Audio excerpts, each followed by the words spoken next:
else wants to do that, just let me know. That's all Kim did.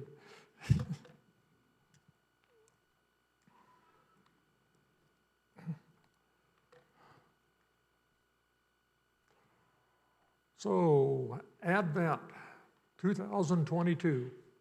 Anybody excited about that? Yeah, I mean, we look at all these beautiful decorations out here. We light candles again. We sing these familiar songs that everybody knows. We read these scriptures that everybody's read again, and we are all excited as we wait for Jesus to come. But wait, Jesus already came. We're waiting for something that already happened. Am I the only one that gets confused by that? Am I the only one that tries to figure out, why do we every year wait for something that's already happened? It just doesn't make much sense. And I know we try to explain it by saying, well, yeah, Advent is not about Jesus being born in a stable. It's also about Jesus coming back someday. And for me, that kind of makes it a little more confusing. Yeah, I mean, what are we waiting for? What are we looking at? We're looking for something that already happened? Are we looking for something that's going to happen?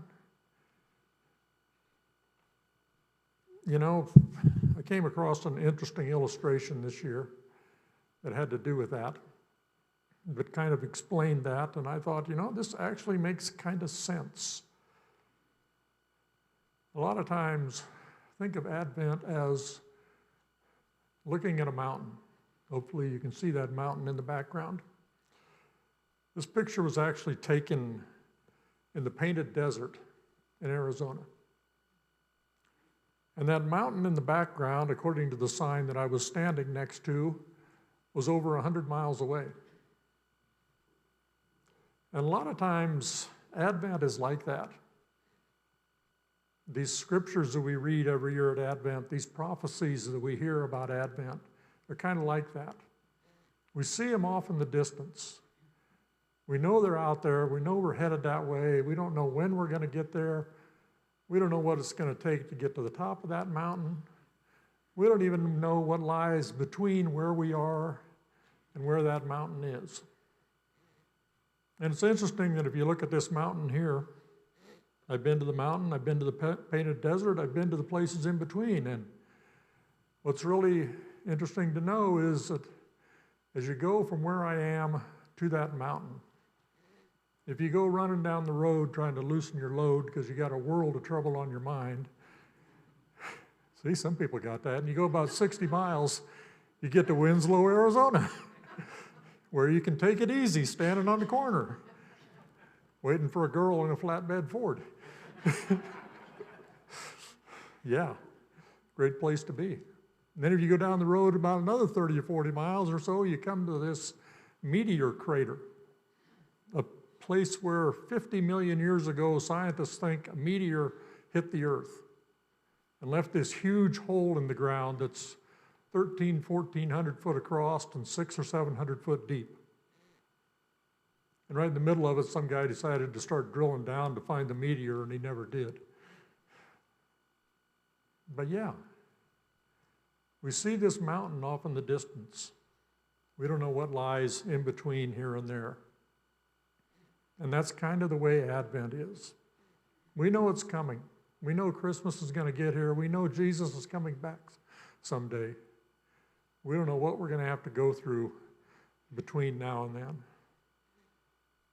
And it's also interesting when you look at these scriptures that we read every year this time of the year. The first thing we got to do is figure out exactly which mountain is the prophet talking about. Exactly what is he seeing? Because all they saw was this one mountain that God showed them. And they talked about this one mountain.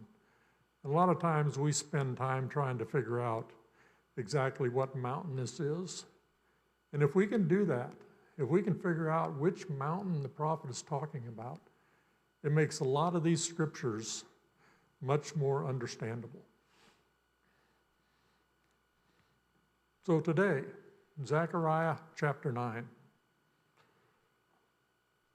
The book of Zechariah was probably written by a guy named Zechariah. There was only 27 Zechariahs in the Bible, at least. But what's interesting about Zechariah is the first 8 chapters were written as the Israelites came back from exile. It's talking about rebuilding the temple, reestablishing themselves, how they needed to remain faithful to God as they got back into life in the land that God had promised to give them. We get into chapter 9, and the rest of the book is written probably several decades later, maybe not even by the same Zechariah. And we start reading this, and we soon figure out that this section of the book is talking about something completely different. We start with Zechariah 9, the first 8 verses, which Kimberly is very glad I didn't have her read this morning because there's all sorts of wonderful names in there. But it's talking about a military campaign. Some invading army is coming through, and he's destroying all these familiar cities, cities that we have heard about before, cities that we know where they are. Some army is coming through, and it doesn't say which army. We don't know which army it is, but yet as we look a little closer, we find a couple of clues as to which country this is that is invading the promised land at this time. We get to verse 8 of Zechariah 9. But I will encamp at my temple to guard it against marauding forces. Never again will an oppressor overrun my people, for now I am keeping watch. This is God speaking. God saying he's going to protect his temple. He's going to protect his people. He's going to protect his holy city of Jerusalem. First thing we realize is, well, this was a conditional covenant. Because, yeah, at this time, people have overrun Jerusalem. And we look at this and we say, well, the prophet is not looking back at Babylon because they overran Jerusalem. The prophet is not looking forward to the Roman Empire because the Romans pretty much came into Jerusalem and did what they wanted to do. They set up their barracks right in the temple. Certainly not what God planned. But what's interesting to discover is that between the Babylonians and the Romans, there was another power, another world power that came over and conquered the entire known world at that time. I'm talking about Alexander the Great. The Greeks came marching through about 336 BC. The exile was about 570. Return from exile would have been around 500. 170 years later, approximately, Alexander the Great comes through. And this is what Zechariah is talking about here in the first 8 verses of Zechariah 9. It's interesting if we look at a map of where Alexander the Great went. You see all these familiar cities here that he came down through: Damascus, Tyre, Jerusalem, Memphis, Alexandria, on over to Babylon. What's really interesting about this map is every one of these cities, his journey goes right through the city, except this one right here, Jerusalem. When Alexander the Great got to Jerusalem, the priests met him at the gates. They were decked out in full priestly attire. And Alexander the Great said to them, I had a vision that I'm not supposed to enter this city. And he never did. He went by it several times. He never entered Jerusalem. Just like God said, never again will an oppressor overrun my people. And even more interesting is when we get down to verse 13, I will rouse your son Zion against your sons Greece and make you like a warrior's sword. Greece even gets named here. So God is telling Zechariah, see this mountain? There's an army from Greece coming, but don't worry about them. I'm going to take care of them. I'm going to protect him. They're not even going to enter Jerusalem. God has this Greece problem totally under control. God protected his people from Alexander the Great. guy that conquered the entire known world at that time, except Jerusalem. As we go down through these verses that Kim read this morning, it's interesting to look at them and try to figure out exactly which mountain Zechariah is talking about. Which period in time, which moment in history is Zechariah talking about? We start in verse 9 and we come to the next mountain that Zechariah sees. He's seen this Greece, the Greeks coming. And now in verse 9 we got the next mountain. See, your king comes to you, righteous and victorious, lowly and riding on a donkey, on a colt, the foal of a donkey. Anybody ever heard that verse before? Yeah, when do we hear that verse? Every year. Palm Sunday. Matthew quotes this verse. John quotes this verse. When the people of Zechariah's time heard this verse, they said, "What? What are you talking about? A king riding on a donkey?" When the Jews living in the first century saw Jesus coming in on a donkey, they should have said, "Oh, look, here's our king." They didn't, because they expected something else, but yeah. To the people then, it made no sense. But us, on this side of history, we can read this verse 9, and we can say, oh, he's talking about Palm Sunday, when Jesus rides into Jerusalem. And continue on to verse 10, and we find one more mountain. I will take away the chariots from Ephraim and the war horses from Jerusalem, and the battle bow will be broken. He will proclaim peace to the nations. So this king that's coming is going to proclaim peace. And yeah, first century Jews knew this was Jesus, and they looked around and they said, we don't have a whole lot of peace here. We still got all these Romans ruling us. We still got chariots in this city. We still got war horses. And we look at that mountain and we say, yeah, we don't really have much peace now either.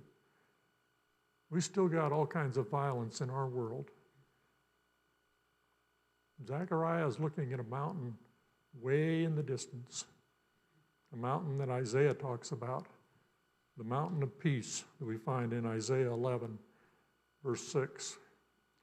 The wolf will live with the lamb, the leopard will lie down with the goat, the calf and the lion and the yearling together, and a little child will lead them. Yeah, the people of that day heard this prophecy and they said, well, it'd be nice, but when's it going to happen? We today hear this prophecy and we say, yeah, that'd be great. When's it going to happen? Here in this verse, when he's talking about this time of peace, it's a mountain that's way off in the distance, a mountain that when Jesus is coming back to establish his kingdom here on earth. That's verse 10. Then we get into verses 11 and 12. And all of a sudden, Zechariah changes his focus. He's not looking at mountains in the distance. He's looking at mountains in the past. As for you, because of the blood of my covenant with you, I will free your prisoners from the waterless pit. Return to your fortress, you prisoners of hope. Even now I announce that I will restore twice as much to you. Yeah, the people of Zechariah's day heard about this mountain of peace and this king coming on a donkey, and they said, what are you talking about? They heard these verses and they said, oh yeah, I remember that. The blood of the covenant. When Moses gets the law from God, he's at Mount Sinai, he comes down from Mount Sinai, he shares the law with them, then he takes the blood, sprinkles it on the people, and says, this is the blood of the covenant that the Lord has made with you in accordance with all these words. So when Zechariah uses this word, this phrase, blood of the covenant. The people knew what he was talking about. People knew this is what God has promised to take care of us, to provide for us, to be our God. Then we get to the waterless pit, the prisoner in the waterless pit. And when you hear that image, what do you think of? What biblical character do you think of? Joseph. They took him, his brothers, threw him in the cistern. The cistern was empty. There was no water in it. Joseph was a prisoner in a waterless pit. And all these Israelites of Zechariah's day would have known that. They would have remembered that. And they would have known that even though it looked hopeless for Joseph at that time, God took care of Joseph. God provided for him. He got him out of the pit. He got him to Egypt. He got him into a position of authority in Egypt so that when there was a famine, all of his relatives could come down there and have food to eat. So yeah, look back at what God has done. Look back at how God has taken care of his people in the past. And then when you look at these mountains in the distance, know that God will get you to that mountain too. One more familiar phrase, the double portion. We all know what that means, right? The oldest son gets twice as much, which is interesting. If you got two wives and you don't love one of them, but you still have a kid by her, I don't know what's going on there, but yeah. If he's the firstborn son, he gets the double portion, no matter what. And now God is saying to his people that each one of you is my firstborn child. Each one of you will get a double portion. Each one of you will get twice as much as everybody else. And it'll hurt your brain thinking about the math on that one, so don't even try. But God can figure out how to do it. God is saying, you are my favorite child. I'll give you twice as much, the firstborn, as what anyone else gets. So yeah, in these verses, they're looking back at these mountains. They're being reminded of what God has done for them in the past. And they're realizing that, yeah, if God did this in the past, he can do this in the future. There's one other phrase in that verse, which when you first read it doesn't make any sense. Have you ever thought about being a prisoner of hope? Well, you got to split those two words apart. Yes, we're prisoners.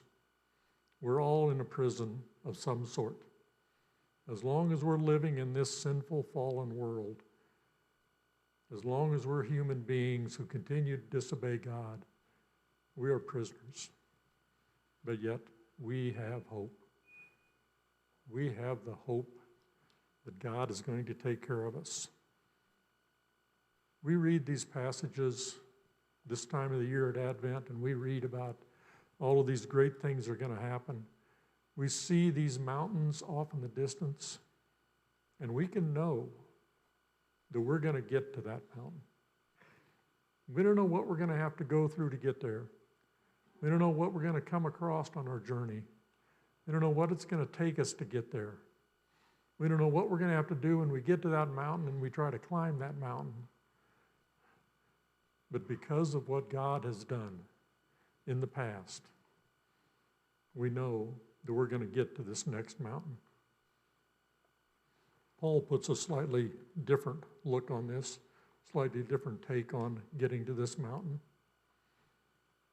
For now we see only a reflection as in a mirror. Now we only see a mountain 100 miles away. Then we shall see face to face. We are going to get to this mountain.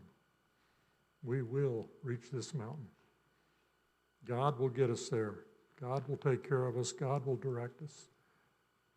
We're going to get to the mountain when Christ returns someday. When Christ comes back, when he establishes his kingdom of peace. All this glorious scene of the lion laying down with the lamb, it's going to happen someday when God's in control. And someday we're going to get a double portion because God loves us that much. God cares about us that much.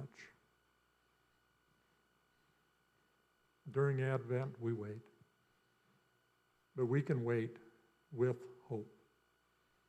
We can wait looking back, seeing these mountains that God has led us to, seeing these times when God took care of us, God provided for us, God blessed us. And then when we look to the future and we see these other mountains, we know that God will keep his promises. God will get us to where he wants us to be if we're obedient and we follow him and we trust in him. Wait with hope, knowing you're going to get to the mountain. Please pray with me. Oh God, we do thank you. This time of the year especially, we thank you for sending your Son. And as we wait for your Son to return, may we wait with hope, knowing that you are a God who always is faithful, who always keeps your promises, that you are a God who will get us to the mountain, no matter what we have to go through, no matter what we have to deal with. We know that you will never fail. This I pray in the name of Jesus, your Son. Amen.